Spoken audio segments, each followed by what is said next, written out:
Oh, yo, check this out. Showing a giant landmass in the southern hemisphere. This may sound a little ridiculous that I'm even bringing this up. I mean, it's obviously Antarctica, or at least a mistaken merge of Antarctica and Australia, right? Take a look at this map I recently purchased from raremaps.com. It's from an atlas of the ancient world. The map shows the route of Abraham from Ur to Shechem, the wandering children of Israel, and the pyramids of Egypt. But most important to this video is that there is an inset of the known world with this same large southern landmass. This map was the work of Flemish cartographer Abraham Ortelius. But there's a problem. Ortelius died in 1598. Antarctica wasn't officially discovered until 1820, and Australia wasn't known to Europeans until 1606. So if this isn't Antarctica, Australia, or a misunderstood version of them, then what exactly is it? That is the topic of this video, the story behind this giant mysterious landmass on old maps. This land has held a few different names in its history, but it's most commonly known as Terra Australis, which is Latin for Southland or Land of the South. This Land of the South was conceptualized over 2,000 years ago by the ancient Greeks. Greek philosopher Aristotle makes a mention of it in his treatise Meteorology, written sometime around 340 BC.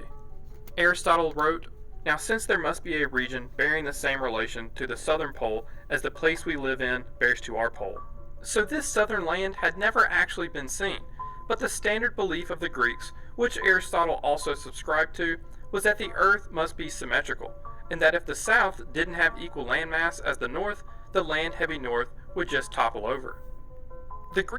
If the Earth is a globe, why hasn't it rolled off the edge yet? Greeks also believed that the earth could be divided into climate zones. The frigid zones, which were frozen, the temperate zones, which were thought to be the only zones suitable for human habitation, and the torrid zone, which was too hot for humans to survive. This idea is thought to have derived from Pythagoras. In the 2nd century BC, an astronomer named Crates of Malus expanded on these ideas. Do you guys even globe, bro? He believed this southern landmass was separated from the north by an ocean. But the geographer Eratosthenes had less than 100 years before almost perfectly measured the circumference of the earth. Hold up. Yeah, that cartoon checks out. Gotta be real. His measurements meant that the known world was only about a fourth of the world's actual size. So if the earth was to keep its symmetry, not only did Crates believe there was land in the south, but also in the other two quarters of the earth. According to Greek geographer and historian Strabo, Crates created a globe. It didn't survive to today, Globus Cruciger? but it would have looked something like this, and it could have been the first globe of Earth ever created. Around 150 AD, Ptolemy published Geographia, an atlas and treatise on cartography that compiled the geographic knowledge of the 2nd century Roman Empire. In the original atlas, there were likely maps, but none from Ptolemy himself have Is that a dome? survived.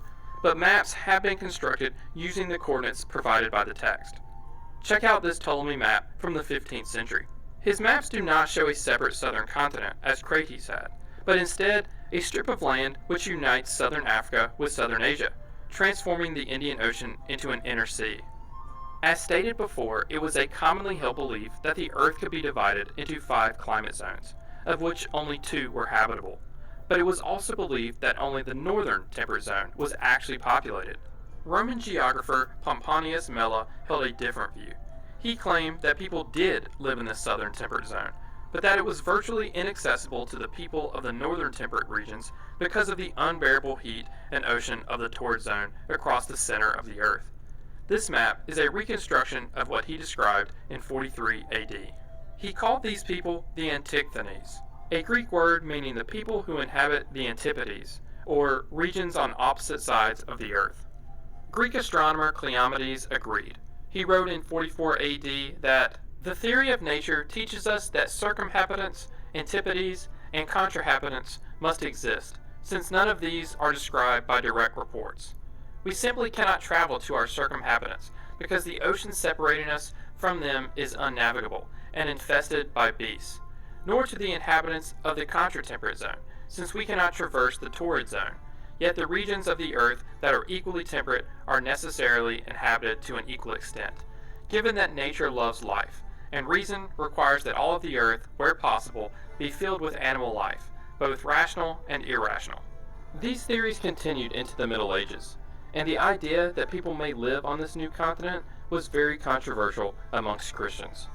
St. Augustine wrote in 426 AD, "Even if the world is held to be global, or rounded in shape, or if some process of reasoning should prove this to be the case, it would still not necessarily follow that the land on the opposite side is not covered by masses of water. Furthermore, even if the land there be exposed, we must not jump to the conclusion that it has human inhabitants, for there is absolutely no falsehood in the Scripture, which gains credence for its account of past events by the fact that its prophecies are fulfilled. And the idea is too absurd to mention that some men might have sailed from our part of the earth to the other and have arrived there by crossing the boundless tracts of ocean, so that the human race might be established there also by descent from the one first man." But not all Christian leaders doubted its existence. Ouch, evolution, that hurt. St. Isidore of Seville wrote a little over a century later, "Apart from these three parts of the world," referring to Asia, Africa, and Europe, "there exists a fourth part, beyond the ocean, which is unknown to us." Though he did agree that it was unlikely to be populated because of the torrid zone. Isidore was a trusted authority in the Middle Ages, so many maps reflected his beliefs. Around 400 AD, a Roman named Macrobius created a map similar to this one, as part of his commentary Wow, that map is pretty accurate. on the book Dream of Scipio, That's written a by Roman Globus, politician, scholar, and philosopher Marcus Tullius Cicero in 51 BC. This particular map is from a 12th century Nice Globus map, yo. manuscript of the commentary. It shows the climate zones and two parts of the earth with an ocean splitting them. World maps from this time period are called a mappa mundi. In medieval Latin, mappa means napkin or cloth, and mundi, the world. This is where the modern word map comes from. This 12th century mappa mundi depicts the known world to the left, and Terra Australis, also known as Antipodes at this time, to the right. In 1407, Ptolemy's maps reemerged, after a copy of Geographia was translated from Greek into Latin. Before this, all knowledge of these coordinates had been lost in the West. This is where we transition from... That's funny. Look how the angels are blowing. You guys see the angels are blowing at the dome all around it? You globheads are so silly. From the Middle Ages to the Age of Discovery. In 1434, Portuguese mariner Gil Eanes sailed a few hundred nautical miles down the African coast and past Cape Bojador, the southernmost marker of known and safe waters. No man dared to sail past this point. Boiling seas, sea monsters, and dangerous currents may lie on the other side. But Eanes returned home in one piece, proving it could be done. The next year, Eanes set off on another voyage down the African coast, this time 130 nautical miles past Cape Bojador. Although he did not discover any inhabitants, he did find traces of a human presence.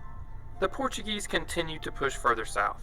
The southern lands beyond the torrid zone was bound to be found, and evidence... By the way, at this point in time in history, the Portuguese were actually the world reserve currency holders.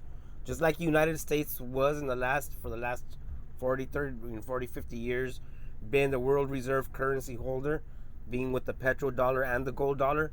Okay, well, this was a few centuries back, and the Portuguese were actually the world reserve currency holders. They were the actual ones that were running all of the, globalization. Suggested that it was populated. But in 1488, just 6 years after this Ptolemy map was published, which shows the southern land connected to Africa, Bartholomew Diaz rounded the southern tip of the continent, proving that there was no southern landmass connecting to Africa. Over the next couple of decades, Vasco da Gama would confirm Diaz's finding, and the Americas were discovered and explored, though not thoroughly. Maps began moving the southern landmass to match the new discoveries. This 1519 map shows it as no longer connecting to Africa, but now the Americas. But that same year, Ferdinand Magellan sailed through the strait that would come to bear his name. He named the area to his south Tierra del Fuego, meaning land of fire, reportedly after the many fires lit up by the local population. This proved that the Americas were not in fact connected to a southern continent.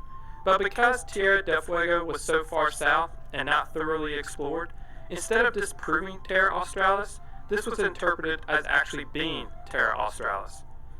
Had Magellan explored just a little further south and rounded the Americas in the open waters, it would have been a massive blow to the Terra Australis theory. The first depiction of Terra Australis as a disconnected landmass on a globe appeared just 4 years later, on Johann Schoener's Lost 1523 globe. The 1531 world maps by Orance Fine are thought to have been based on Schoener's lost globes, one of which you see here. On the map, he incorporates the information from Magellan's voyage.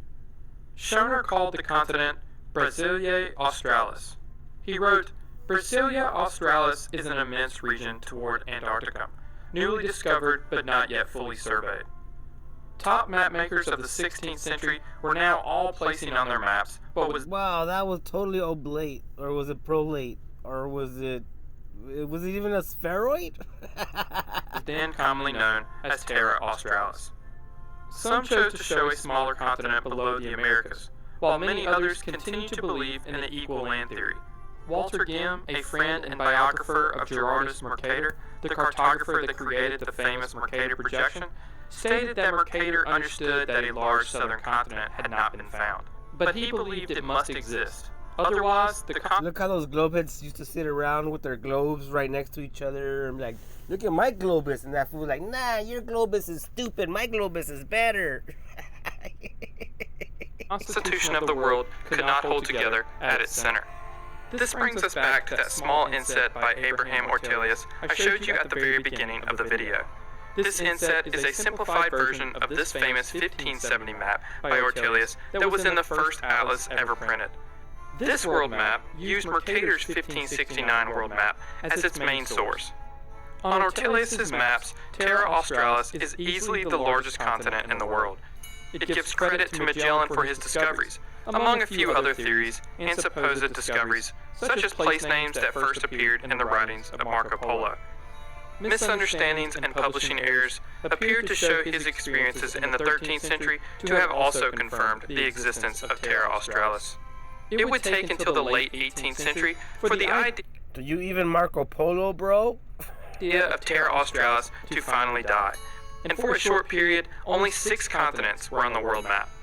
You could say the beginning of the end for Terra Australis started with the European discovery of Australia in 1606 by Dutch explorer Willem Janszoon, though initially the theory was simply adjusted as usual. However, another European power may have been there first, but I'll cover that in another video. Before I end this video, thank you to RareMaps.com for giving me high definition access to most of the maps you saw in this video. That's hilarious. How many of you globers have gone out there and mapped out the globe surface? Huh? Do you globeheads even science, bro?